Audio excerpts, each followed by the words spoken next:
Hello guys, welcome back my YouTube channel. दोस्तों, आज मैं बताऊंगी कि आप अगर पौधा लगाते हैं तो उसके लिए आप अपने घर में मिट्टी को कैसे तैयार करें, उस मिट्टी में क्या क्या खाद फर्टिलाइज़र मिलाना चाहिए जिससे हमारा पौधा अच्छे से बढ़ पाए, उसकी ग्रोथ रुके नहीं और उसमें बहुत सारे फ्लावर भी खिल पाए। और जो आपके गमले की पुरानी मिट्टी हो जाती है दोस्तों, उसको फिर से उपजाऊ कैसे बनाएं, उसे फिर से इस्तेमाल करने के लिए हमें क्या करना चाहिए, इसके बारे में भी मैं आज आपको इस वीडियो में बताऊंगी। वीडियो दोस्तों पूरा लास्ट तक देखा कीजिए और अच्छे से समझा कीजिए ताकि आप कोई भी गलती ना करें अपने मिट्टी को बनाते समय। क्योंकि दोस्तों जब हम पौधा नर्सरी से खरीद कर लेकर आते हैं तो सबसे पहले हम गमले का चयन करते हैं और गमले का चयन करने के बाद हम मिट्टी के बारे में सोचते हैं कि हम मिट्टी किस प्रकार बनाएं। अगर आपके घर के पास नर्सरी रहता है तो आप नर्सरी से तैयार मिट्टी लाकर लगा लेते हैं। अगर आप गांव में रहते हैं या फिर और कहीं दूर इलाके में रहते हैं जहां आपको मिक्स वाली मिट्टी नहीं मिलती है, तो आप किस तरह से मिट्टी को तैयार करें आपके पौधे में ज़्यादा से ज़्यादा फूल खिल पाए। तो दोस्तों सबसे पहले आपको क्या ले लेना है, देखिए ये है काली मिट्टी। दोस्तों हम लोग नर्सरी में काली मिट्टी में ही सारा पौधा लगाते हैं क्योंकि इस मिट्टी में पौधा अच्छे से ग्रो करता है और अच्छे से बढ़ता है और हरा भरा भी रहता है। तो आपको काली मिट्टी दोस्तों अपने खेत से ले लेना है। और काली मिट्टी में क्या रहता है दोस्तों, कभी भी चिपचिपापन नहीं रहता है और भूरा टाइप का रहता है। और जो दूसरी मिट्टी रहती है दोस्तों वो जल्दी चिपक जाती है, इसलिए हम लोग उसमें पौधा नहीं लगाते हैं। इसलिए आपको काली मिट्टी ही लेना है। और उसके बाद दोस्तों ये देखिए, ये गोबर खाद है। गोबर खाद में बहुत ज़्यादा मात्रा में NPK रहता है जो पौधे की हरियाली को बनाए रखता है और पौधे को बढ़ाता है। और जो पौधे का दोस्तों जड़ रहता है उसको मजबूत करता है और जड़ को बढ़ने में आसानी मिलती है। इसलिए आपको गोबर खाद मिट्टी में ज़रूर मिलाना है। और ध्यान रहे गोबर खाद तुरंत का नहीं होना चाहिए, जैसे 6 महीने पुराना वाला गोबर खाद ही आपको लेना रहता है। और उसके बाद दोस्तों ये धान का भूसा आपको ज़रूर लेना है। धान का भूसा अगर ना मिले तो आप गेहूं का भी भूसा ले सकते हो। अगर दोनों ना मिले तो आप उसमें थोड़ा सा रेती भी मिला सकते हो।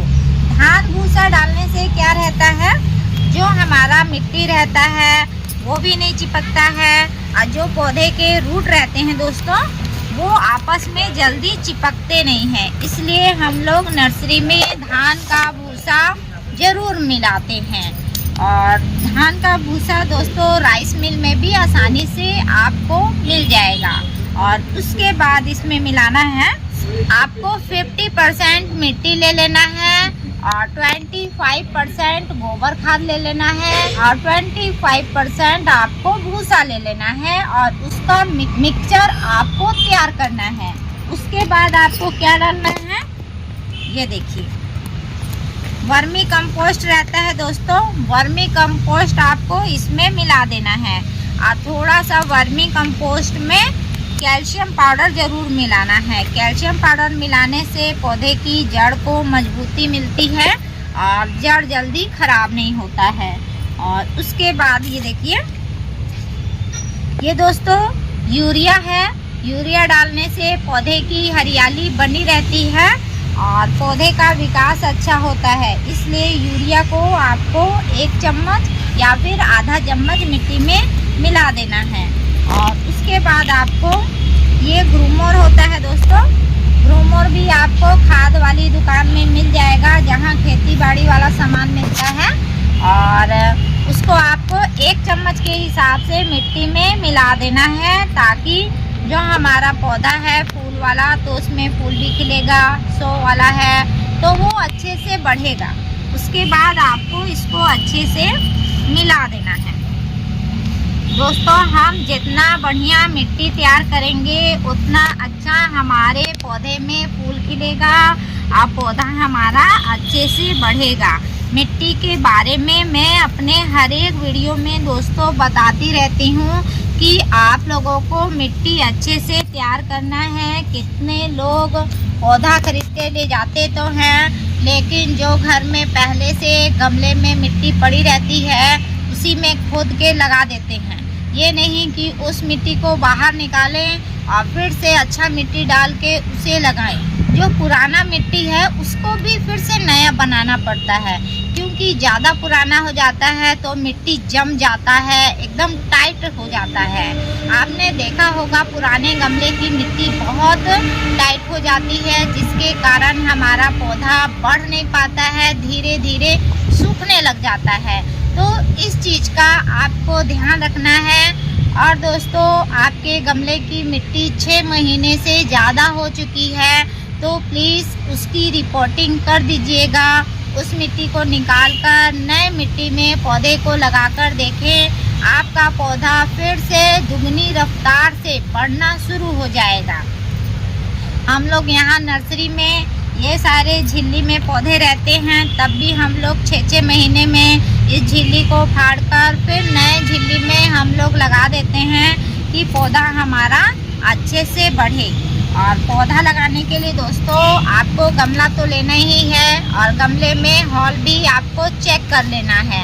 गमले में पौधा किस प्रकार लगाएं वो भी मैं आपको बता देती हूँ। और एक पत्थर आपको ऐसे ज़रूर रखना है। और जो भी हमने मिट्टी तैयार की हुई है उसे आपको आधा गमला डाल देना है। और डालने के बाद आपको जो भी पौधा लगाना है उसको आपको झिल्ली से निकाल लेना है। और निकालने के बाद ऐसे उसकी मिट्टी निकाल देनी है और गमले में रखना है और ऊपर से इसको मिट्टी डाल देना है। और गमले से कभी भी आधा इंची मिट्टी कम ही डालेंगे, ताकि जो भी हम खाद दवाई डालेंगे वो नीचे बहेगा नहीं और दहेगा नहीं। तो इस प्रकार ही आपको मिट्टी को तैयार करना है। और उसके बाद दोस्तों, जो आपके गमले में पुरानी मिट्टी हो जाती है उसको भी मैं बताती हूँ। सबसे पहले आपको जंगल निकालना है, जो भी जंगल है उसे निकाल देना है और मिट्टी को दोस्तों ऐसे पलटना है। ये देखिए, ये पूरी जम सी गई है मिट्टी, इसलिए निकल नहीं रही है। ये निकल गया मिट्टी। और निकलने के बाद पुराना मिट्टी निकाले हैं दोस्तों, उसमें आपको अच्छे से पानी डाल लेना है। जब पानी डाल लोगे अच्छे से तो इसको 24 घंटे के लिए छोड़ देना है। और छोड़ने के बाद आप देखेंगे मिट्टी एकदम भुरभुरी टाइप हो गई है, तो उसको आपको गमले में भर लेना है और यही वाला फर्टिलाइज़र उसमें मिलाकर आपको फिर से तैयार करना है और अपने पॉट में लगाना है। तो इस प्रकार आपका पुराना मिट्टी भी यूज़ हो जाएगा और नया मिट्टी है तो नए मिट्टी में यही फर्टिलाइज़र मिलाकर अपने पौधे में लगाएं। आपको 100% इसका बेनिफिट देखने को मिलेगा और आप बोलोगे हाँ दीदी हमने लगाया है इसी प्रकार, तो हमारे पौधे अच्छे से बढ़ रहे हैं। तो मेरे हर एक वीडियो में आपको कुछ नया सीखने को ज़रूर मिलेगा। मेरे वीडियो में बने रहिएगा और अपना प्यार और सपोर्ट मुझे देते रहेंगे, ताकि मुझे हिम्मत मिलती है वीडियो बनाने की। और मिलते हैं फिर से नए वीडियो में, तब तक के लिए जय हिंद।